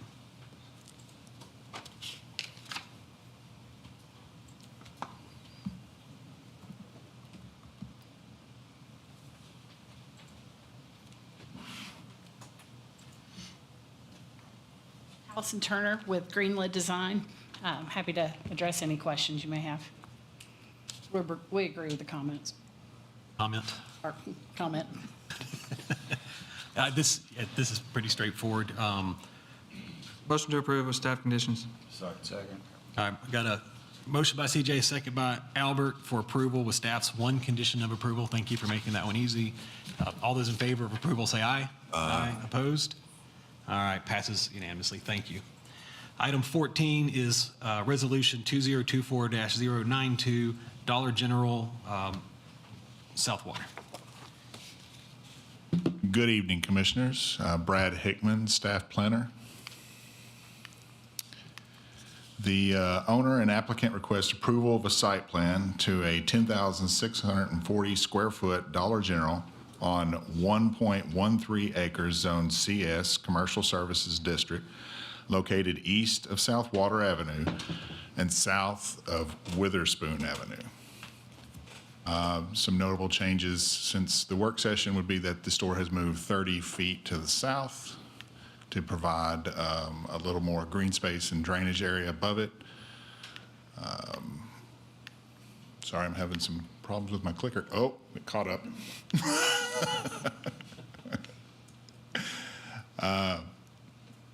The Planning Department recommends approval of this resolution number 2024-092 with the following 12 conditions. Okay, this is just a site plan, correct? Okay, is there a member with the applicant present?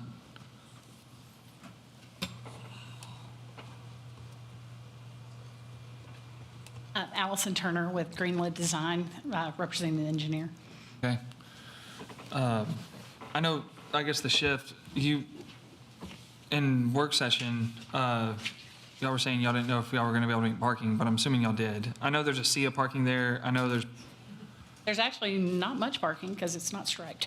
So, yeah. as I was out there Yes. today.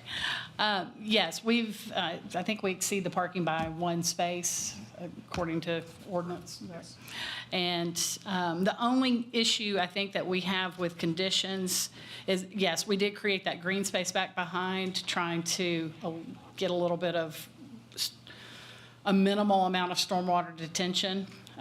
There's more water coming through there than we can really detain from off-site, but we are taking our roof drains into there and reducing that flow from our building itself. Not only does the green space reduce what's currently there, but we're also taking our building roof drains going through there and treating all that for stormwater quality as well. Is that subsurface? Or It will normal be. detention? Oh, No, there'll be a minimal 1.5 to 2 foot kind of ditch back there. As you can see the contours, it just kind of creates just a low spot, nothing significantly low though. There's not enough room. And there's existing infrastructure in the roadway and adjacent to the roadway that we're connecting to. okay. So the one area of concern, as you can see, we had item number 5 is a 60-foot throat for the entrance. And the concern there was to not back traffic into, into Southwater. So we've pulled the parking further up to the east along that side to not prevent anyone from coming and going, from coming in onto the site to back traffic into Southwater. So I guess my request is that what we've done is to be sufficient and not to have to do the outlet side 60 feet as well. Because if we do that, then we will have to lose the green space in the back or lose about 9 parking spaces. Okay.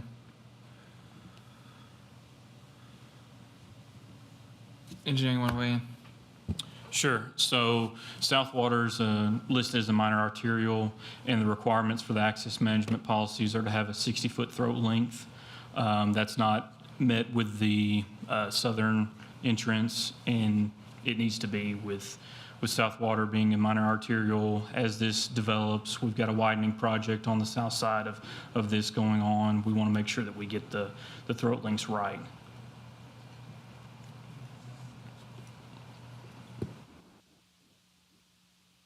Can I ask a question? That's the first I've gotten of that. So the throat length is about widening, so we need to move the building back as well?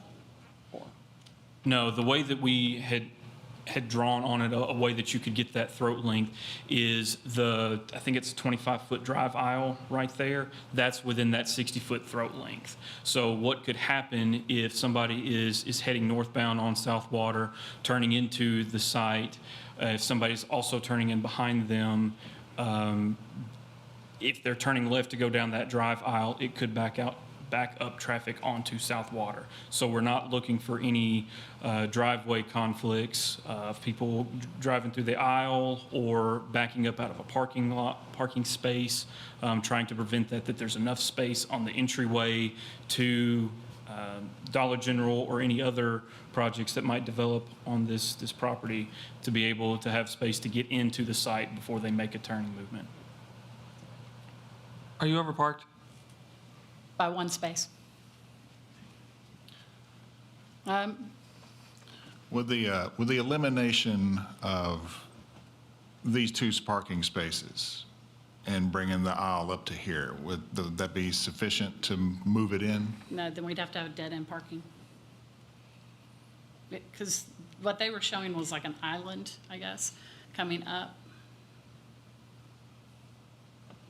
It was just an option that we had shown was basically extending a curbed island on the north side of that entrance. I do believe it was maybe 1 or 2. I don't know what 60 feet is on this page from the edge. What's your setback along the front? Is it 20 or 15? I'm sorry. The setback, is that a 20-foot setback? I think it's 10. 10. Yeah. I think we're 15 feet off.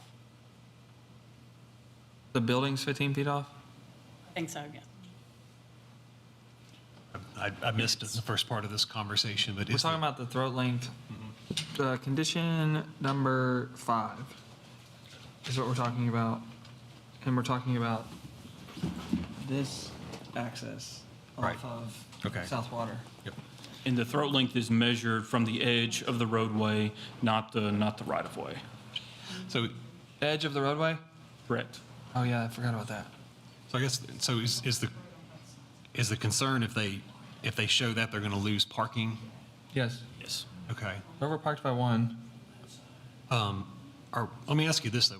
With considering this project is being built in the sea of a giant Yes. parking lot, I would rather have the throat space and give some leeway on the parking requirement. We can do that, right? Yes. You know what I'm saying? Because it's not like there's, in this scenario, there's plenty of, it's called off-site parking. Dollar General's got this down to a science. I've never seen a Dollar General parking lot that was actually full of cars. I have a representative here of the developer, and he says 29 to 30 is all they really need for. How many do we have? Okay. Because, I mean, if you met your 60-foot throat length, And then you could even have another aisle, and then you can park on the back side of the throat length. We could. It'll be dead end spaces. So you'll have a throat here, and then there won't be an outlet for this parking. They'll just have to turn around and go back the same way Yeah. they came, which I generally try to avoid. but Yeah. We can do that. Or we could eliminate the green space in the back and shove it back there and do that. But I I wanna do think that. Nope. if Don't want to do that. Sorry. I mean, if you're willing to give up some parking, then, I mean, the whole area will probably end up with some parking anyway, so I think we can work around something with engineering if that. I mean, is that, So how many, sorry, I was writing to this. We have 36 spaces shown currently? Yes. So, okay. So if we said something like provide the 60-foot throat and a minimum of 30 spaces, We go 28 just to be safe. I'll try and get 30.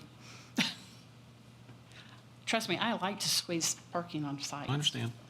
But I mean, would that work for, I really do think it's important that we have the stacking and the throats for these entrances. While would it be okay today because of this use? As the rest of that redevelops, it becomes a problem. So, okay. And which condition number is that? Sorry.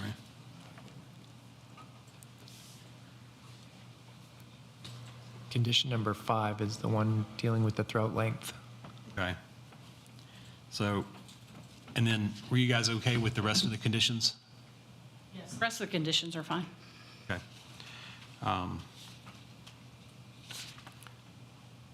So if I made a motion to approve modifying condition 5 by adding the sentence, provide a minimum of 28 parking spaces per the engineering staff's approval of the throat. Does that work for you guys? As long as we get the 60-foot minimum throat, we're good.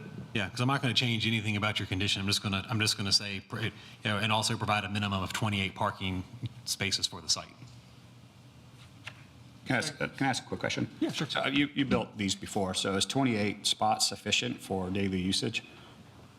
It is, It is, okay. especially in this instance when there's additional Sure. massive Parking.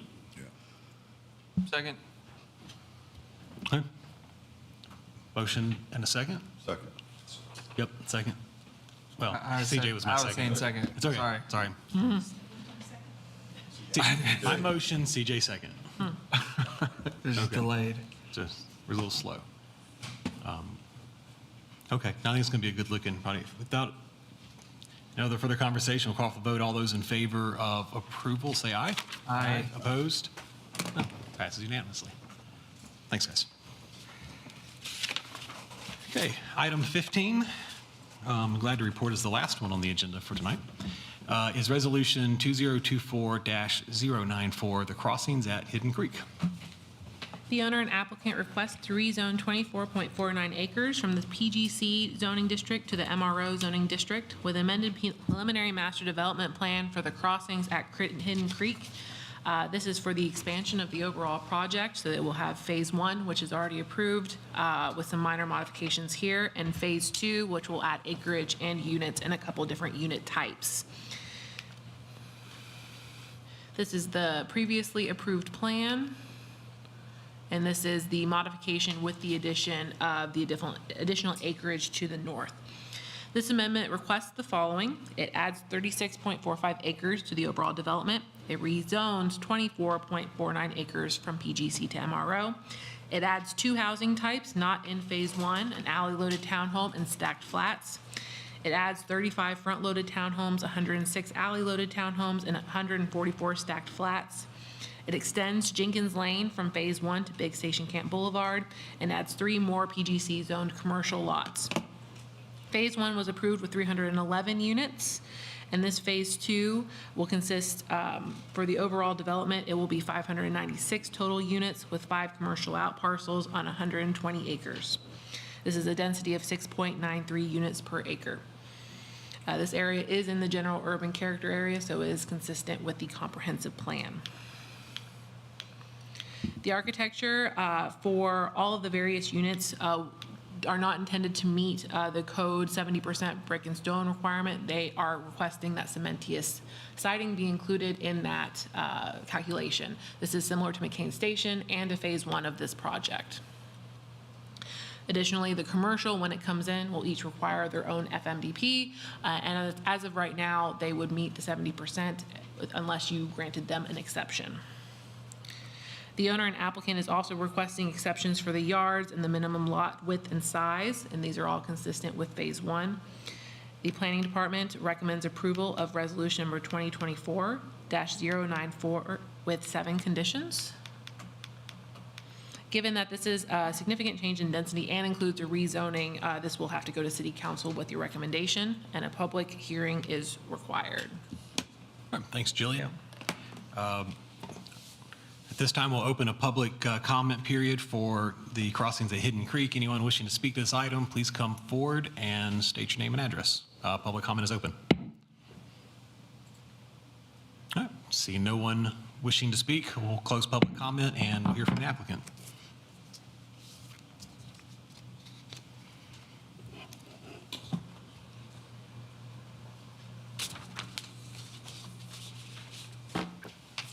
I'm Scott Stokes with Gamble Design. I'm representing Randy Hoffman, the developer.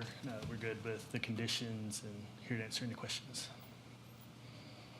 The commercial out parcels on the front, I think Jillian, you were telling me earlier, those are still PGC instead They of are MRO? right, they are still PGC. Okay, Yes. okay. That was really the only concern I had from the work session was more information about what was going to go there, but if that's still PGC, then I no longer have that concern for today. I think this is a repeat of the first phase, so it's pretty standard. I'd make a motion that we approve with staff 7. You have no objection to the 7 conditions? Make a motion that we approve with staff 7 conditions. Second. I have a motion and a second to approve with staff's conditions of approval. Any additional questions or feedback? All right, with that, I'll call for the vote. All those in favor of approval say aye. Aye. Opposed? And passes unanimously. Thank you. All right, we are down to the other business section of the agenda. I have no additional business. Do you guys have anything else for us this evening? One item, and that is to just introduce a new planner, Kimberly Atley, who is our new planner 2. She was hired by the time we had our last meeting, but it was her first day, I think, and she already had some plans to be at home for or somewhere else that evening. So wanted to just maybe give her a chance to say hello and introduce herself.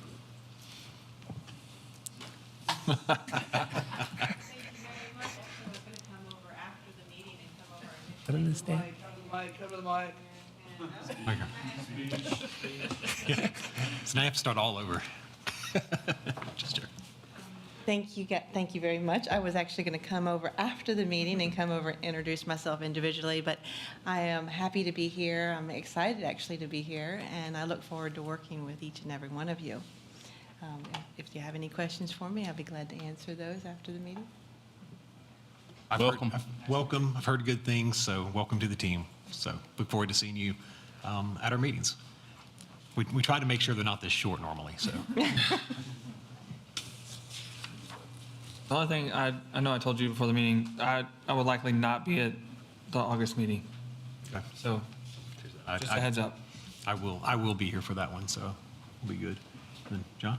Go ahead. Just a question.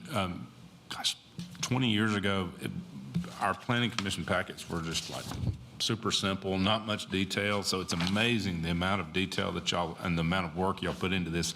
I wonder if sometimes all of the graphics, are they all absolutely necessary? Like on the apartments there by Gap, there were pages and pages and pages of architectural floor plans. And I didn't know if they were, I knew that was what the applicant submitted. Were they all relevant to what we were talking about? Because quite frankly, my computer was just bogging down, scrolling through those and trying to get back and forth. Just be glad we're not still doing this on paper and you're trying to flip through the giant Absolutely. It used to phone be book thing 3 that you- copies on the conference table, and we had to look around and, spread it. So didn't know if all that was necessary. I'll say we do feel it's necessary to submit to you everything that they submitted as far as part of what their plan consists of. What we have tried to do is for the PowerPoint itself, pare that down so that we don't have to show everything that they necessarily provided. We don't have to put up on the screen the lighting plan or the grading plan necessarily in every instance. But we're trying to provide to you on the PowerPoint at least and hopefully you saw a little bit of a change on what our PowerPoint looks like. Great job. This time.